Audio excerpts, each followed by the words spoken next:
When I was 19, lying in a hospital bed, I would have given almost anything for someone to hand me a list. Not the pamphlet version they give you at check-in, all statistics, no faces. A real one. One that said, here's what you're actually going to experience. Here's what nobody warns you about. Here's what's going to hurt more than you think, and here's why you're going to be okay. 5 years later, I think I finally wrote that list. I'm Gwen Kelly, and this is Combating Cancer, a podcast for anyone whose life has been touched by this disease. Whether you're in treatment, in remission, caring for someone, grieving for someone, or just trying to understand what it does to a person. If you're new here, I was diagnosed with stage 3 astrocytoma brain cancer at 19. This podcast is what I built out of that. Quick timing note because the math matters to this episode. I turned 24 on July 12th, and by the time you're hearing this, we're already into August. Turns out you can't write 24 things I've learned the day you turn 24. You need a few weeks of actually living in the age first. So this is my slightly delayed, more lived-in birthday episode, and the list I wish someone had handed me at 19. For context, 19-year-old me pictured 24 as a fully put-together adult, matching Tupperware, a skincare routine, someone who understands what a Roth IRA is. Instead, I'm 24, engaged, running a podcast, and I still can't keep a houseplant alive a full month. Turns out surviving cancer doesn't come with a personality upgrade. You're just still you, but older. Keep that plant in mind, by the way. It comes back. So, 24 things cancer taught me before 24. Let's get into it. Number 1, you may never get to say the word remission. I remember the exact appointment I learned that. With a brain tumor like mine, remission isn't really a word your doctor uses because it promises something they can't promise. That it's gone and staying gone. Instead, you get no evidence of disease or stable. The first time I heard that instead of remission, it landed like a letdown. I'd built up this whole moment in my head where someone says, "You're cured," and I finally exhale. That moment never came, not the way I pictured it. It took a while to realize no evidence of disease isn't a lesser outcome. It's just an honest one. It means right now, today, we don't see anything. Not a guarantee, but not a threat either. Sometimes healing isn't hearing a better word. It's learning to live inside the one you already have. 2, Scanxiety needs a name before you can manage it. I always know it's coming. About a week before every scan, I get snappy, I stop sleeping right, and somehow I end up reorganizing a closet I haven't touched in 6 months.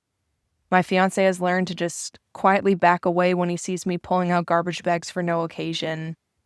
For years, I thought that was just me being in a mood. It wasn't until I called it what it actually was, anxiety showing up right on schedule, that I could manage it instead of getting blindsided by it every single time. You can't manage what you haven't named. 3, you get to define what healthy means for your body now. Nobody tells you that going in. For me, healthy now means stable scans and a seizure medication I'll probably take for the rest of my life, which is not the definition I had at 18, back when healthy meant not thinking about my body at all.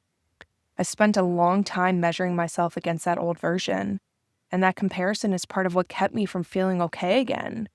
I was chasing a definition that doesn't exist for me anymore. And if you're doing that too, measuring today against who you used to be, you gotta let it go. That person isn't the standard anymore. You are. Number 4, hope and realism aren't opposites. I can sit in a scan room, hear real statistics, and still spend the drive home texting my fiancé about wedding center paces like I don't have a single care in the world. I used to think that meant I was in denial. It doesn't. That's just how you learn to live if you want to keep living. Speaking of learning to live in a body that doesn't cooperate the way it used to, welcome to number 5. A daily seizure medication for life is not the tragedy it sounds like. It definitely felt like one at first, just another loss stacked on the pile. At some point that shifted. A pill every day for the rest of my life is a small price next to the alternative, which was never getting the rest of my life at all. I still don't love it. I forget half the time once I'm already in bed, but I love being alive to forget. Number 6, losing your license after a seizure feels like losing your independence because for a while you kind of are. In Minnesota, like I've said numerous times before, a seizure costs you your license for 90 days. I remember sitting in my dad's passenger seat the first week feeling like a teenager grounded for something that wasn't even my fault. But it ends, and in the meantime, the people who love you come to you instead. Mine did. They showed up at my house with coffee just to talk about normal, boring life because I couldn't come to them. Number 7, side effects don't always end when treatment does. 5 years out, there are still afternoons fatigue just flattens me, and it has nothing to do with how much sleep I got the night before. I used to think that it meant I was being lazy. It's not that, it's just still part of the deal. Surviving something this big doesn't always look like healing on a tidy schedule. Number 8, advocating for yourself in appointments is a skill you have to learn. Nobody's born knowing it. I used to just nod along to everything, then call my parents from the parking lot afterward to ask what half of it meant. Now I ask the doctor directly, in the room, even when part of me feels like I'm being annoying. You're not. Ask the second question, ask them to explain it again. You're entitled to those answers every time. Number 9, some people disappear during treatment and others show up out of nowhere. Some people you would have bet on just weren't there. That says nothing about your worth. And I'm not naming names. I don't hold on to it anymore. I still wish those people well. But what I think about more is everyone who stayed and the people I hadn't talked to in years who showed up when I least expected it. You don't get to control who shows up for you. You do get to control where you put your attention afterward. And I put mine on the ones who came. Number 10, let people help you even when I'm fine is so much easier to say. I am, by nature, the worst at this. I'd rather run myself into the ground than admit I need help carrying something. But letting people help isn't a weakness. It's one of the most generous things you can hand someone, the chance to actually show up for you. Number 11, your caregivers are scared too, even while they're busy being strong for you. I remember looking over at my mom in the waiting room once, blowing through level after level of Candy Crush on her phone, which is so funny to me now because she's not even a phone game person. She just needed something to do with her hands so she didn't have to sit there with empty ones and actually feel it. Sometimes the bravest thing you can do for your caregiver is ask how they're doing, not just how you're doing. Number 12, not everyone needs your whole story. I have people in my life who know almost nothing about my diagnosis, and that's on purpose. You don't owe every "how are you" your entire medical history. You get to choose who earns the details. And once you've sorted out who's actually in your corner, the next fight is a quieter one, the one with yourself, over who you get to be now. Number 13, cancer will try to become your whole identity if you let it. And for a while, I let it. It felt like the only thing people saw when they looked at me, and maybe worse, the only thing I saw when I looked at myself. I had to keep deciding over and over that I was still allowed to be Gwen, not just a diagnosis, not just a survivor, not just somebody's inspiration story, and not just a girl whose entire personality is, she beat cancer. I'm a daughter, a fiance, a friend, someone with strong opinions about bad reality TV and good coffee, someone who still can't keep a plant alive. Whoever you were before this is still in there. Cancer's part of your story. It's not the whole book, and you don't have to keep rereading the same chapter. Number 14, grief for your old life and hope for your new one can live in the same sentence. This one took me the longest to actually believe, so stay with me. I still miss a version of myself where an MRI wasn't on the calendar. In the same breath, I'm planning a wedding and building a podcast I love. I used to think I'd had to pick one feeling, that hoping for the future meant betraying how much I had lost, or that grieving meant I wasn't grateful enough for what I still had. I don't have to pick.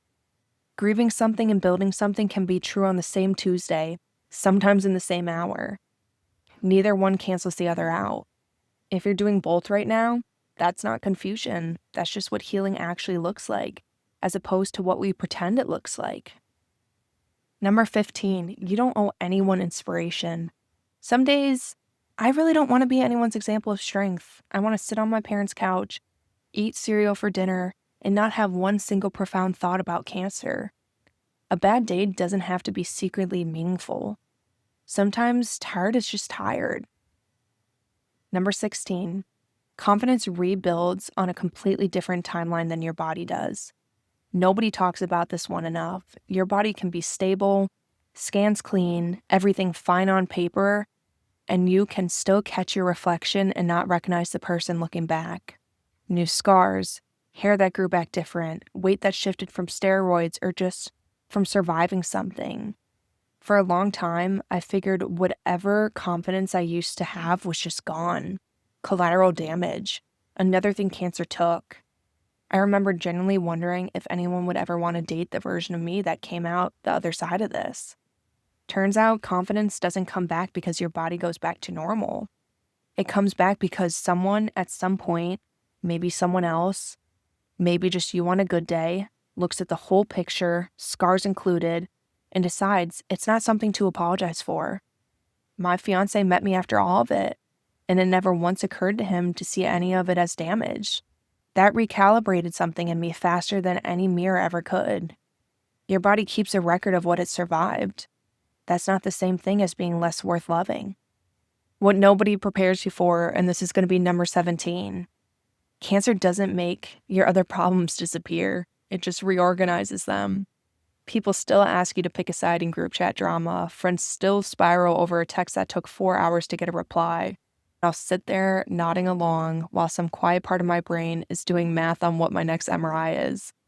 Cancer didn't make my problems bigger than everyone else's. It just permanently changed the scale I measured them on. You don't stop caring about the small stuff. You just carry it a little differently now. Number 18. The loneliest part after cancer isn't always the treatment. Sometimes it's right after. I think this might be the most important thing on this whole list, so let me actually sit in it instead of rushing past it. When treatment ends, everyone throws you a party. People text you, you did it, flowers show up, there's a bell to ring, or something like one. For one afternoon, it generally feels like the whole thing is over. And then everyone goes back to their lives because to them, it's over. But you're the one who still has to figure out who you are now, in a body that doesn't quite feel like your old one, with a calendar that still has scans on it, with the fear that didn't leave just because the treatment did. Nobody warns you about that quiet that shows up after the celebration. You're relieved, and you're also grieving a version of your life you don't get back. And you're mostly doing that alone because everyone else has already moved on to being grateful it's over. And if that's you right now, done with treatment and somehow lonelier than you were in the middle of the fight, hear this clearly. That loneliness doesn't mean you're ungrateful. It doesn't mean something's wrong with you. It means you're finally catching up on everything you didn't have time to feel while you were busy surviving it. You're allowed to grieve on the other side of good news. Nobody tells you that going in, so I'm telling you now. Number 19. Control is mostly an illusion, and cancer is what finally proved it to me. You don't control your scan results. You don't control your side effects. You don't control whether it comes back. For a long time, that felt like the most terrifying sentence in the world. Eventually, I realized it also, and it was weirdly freeing because it means I get to stop wasting energy pretending I ever had that kind of control in the first place. Here's what you actually do control: your attitude on a given afternoon, your faith if you have it, whether you show up for yourself and for the people around you, even on the days you don't feel like it. That's a much shorter list than I wanted at 19. It's also the only list that ever actually held up. And next, we're going to move on to the practical stuff nobody mentions until you're in it. So here's number 20. Somewhere in all of this, you have to become the CEO of your own healthcare. Nobody hands you that job title, but you get it anyway. It means tracking every scan, every pathology report, every medication change in one folder instead of scattered across 3 portals and a sticky note. It means understanding your insurance well enough to catch it when something's coded wrong. It means asking for a second opinion without feeling like you're insulting the first doctor. It means calling the hospital's billing department about hardship plans, sitting through their truly special hold music, and asking about financial assistance programs before you're desperate enough to need them. I was lucky I was working for my dad, so I never had to navigate disability paperwork the way so many people do. But even with good insurance, cancer treatment can run into hundreds of thousands of dollars. And it's one of the leading causes of medical debt in this country. Needing help with any of this isn't failure. It's the job. Nobody trains you for it, but you're the CEO, whether you feel ready or not. Number 21, learn to say no to things that drain energy you actually need for appointments and recovery. I used to think that saying no made me a bad friend. Now I think of my energy like a phone battery at 20%. I'm not wasting it on background apps I don't need running.